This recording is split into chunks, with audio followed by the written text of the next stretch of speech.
আপনার মা বলছিল আওয়ামী লীগের বিরুদ্ধে, আর আজকে আপনার দলের নেতারা ছত্র ছায়ায় সেই স্বৈরাচারদের জুলুমের অফিসগুলা খুলে দিচ্ছেন জুলুমগিরি করার জন্য। এগুলো বন্ধ করেন, এগুলি বাংলার জনগোষ্ঠী মানবে না, মানতে চায় না। আসেন আমরা ভাই ও বোনেরা সত্যের পথে চলি, সত্যকে প্রতিষ্ঠিত করি, জনগণের আকাঙ্ক্ষাকে প্রাধান্য দেই, এদেশের অধিকারকে প্রাধান্য দেই। এদেশটা আপনার আমার সকলের।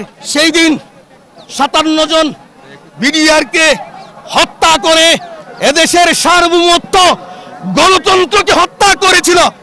আজকে জাতীয়তাবাদী দলের কাছে আমাদের প্রশ্ন, প্রথমেই আপনি বিডিআর বিদ্রোহের বিচার করবেন এবং আবু সাইদ যেভাবে টান টান করে বাঙালি জাতি গোষ্ঠীকে গণতন্ত্রের জন্য জাগ্রত করেছে, আজকে তার শুকরিয়া আদায় করতে হবে প্রত্যেকটি দলকে।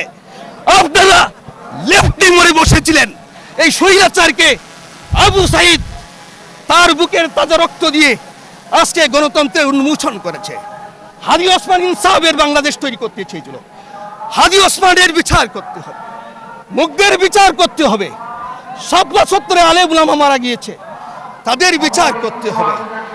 সর্বোপরি সকল বিচার করে এদেশের মানুষের যে শান্তিকামী একটি দেশ গঠন করতে পারে, কল্যাণকামী দেশ গঠন করতে পারে, আমি জনাব মাননীয় প্রধানমন্ত্রী তারেক রহমানকে উদ্দেশ্য করে বলছি, আপনি কারো কান কথা শুনবেন না। আপনি আপনার বাবার কথা বলেন, এদেশের মানুষ মেনে নিবে। আপনার মার আদর্শের কথা বলেন, মেনে নিবে। কিন্তু আপনার দলের ভিতরে যেসব এজেন্সি আছে এই পরদেশে, তাদের কথা শুনবেন না। আপনি সামনের দিকে অগ্রসরে, আপনার বাবা যেভাবে ইন্ডিয়াকে দাগবাংলা জবাব দিয়েছিল, আপনি আপনার বাবার পররাষ্ট্রনীতিতে বলবদ্ধ কন্ট্রিবিউশন হয়ে এদেশকে সামনের দিকে এগিয়ে নিয়ে যাবেন। এটা এদেশের মানুষ আশা করে এবং ভরসা করে, যার কারণে আপনি অগণিত ভোট পেয়েছেন শুধু আপনার বাবার কারণে, কোন নেতার কারণে নয়, আপনার মার কারণে। আপনার মা বলছিল আওয়ামী লীগের বিরুদ্ধে, আর আজকে আপনার দলের নেতারা ছত্র ছায়ায় সেই স্বৈরাচারদের জুলুমের অফিসগুলা খুলে দিচ্ছেন জুলুমগিরি করার জন্য। এগুলো বন্ধ করেন, এগুলি বাংলার জনগোষ্ঠী মানবে না, মানতে চায় না।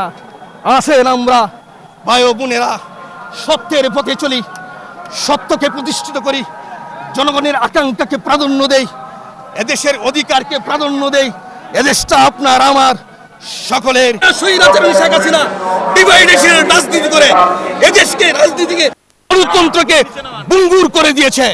আর সেই ভঙ্গুর রাজনীতিকে উদ্ধার করেছিল রংপুরের আবু সাইদ, মুগ্ধ সহ সদ্য প্রয়াত হাদি ওসমান। তারা ইনসাফের দেশ গঠন করতে চেয়েছিল। আজকে তাদের বিচার করতে হবে, না হলে অন্যায় করা হবে ভাষা শহীদদেরকে, না হলে অন্যায় করা হবে আমাদের এই দেশে গর্গবিন্দ যে শাসন কায়েম করেছিল তার বিরুদ্ধে হযরত শাহজালাল রহমাতুল্লাহ আলাইহি কথা বলেছিলেন। এবং রাজা লক্ষণ সেন এই বাংলায় করগের অত্যাচারী করগ চালিয়েছ। ১২০৪ সালে ইখতিয়ার উদ্দিন মোহাম্মদ বিন বখতিয়ার খলজি তিনি এদেশে বাংলায় মুসলিম শাসন কায়েম করে এদেশে এক গণতন্ত্রের প্রচলন করেছিলেন।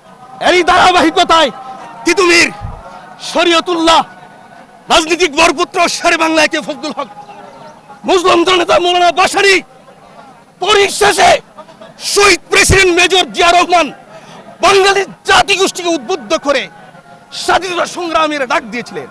আজকে যদি তাদের বিচার না করা হয় তাদেরকে অপমান করা হবে, সেটা বাঙালি ধারণা করে। তারা ন্যায়ের জন্য, অন্যায়ের জন্য প্রতিবাদ করেছিলেন।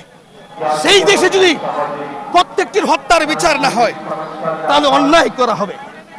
আজকে আমি এই বাঙালি জনগোষ্ঠীকে উদ্যত আহ্বান যাই, আমরা কাদা চুরাচুরি না করে স্বৈরাচার শেখ হাসিনা সরকারের যেসব কুকরেছে, হত্যা করেছে এবং জুলুমবাজির রাজনীতি কায়েম করে ভারতের আধিপত্যকে প্রতিষ্ঠিত করতে চেয়েছিল, আজকে জাতীয়তাবাদী দল সহ জামাত ঐক্যবদ্ধ হয়ে দাঁতভাঙ্গা জবাব দিয়ে এই বাংলার সংস্কৃতি সভ্যতাকে আধুনিক বিশ্বে উন্মোচন করে দিয়ে এক উন্মুক্ত গণতন্ত্রের সূচনা করেন। আমার নাম আজিজ বিন হাবিব। আমি একটি স্কুলের প্রতিষ্ঠাতা এবং একটি কলেজে পার্ট টাইম লেকচার দিই।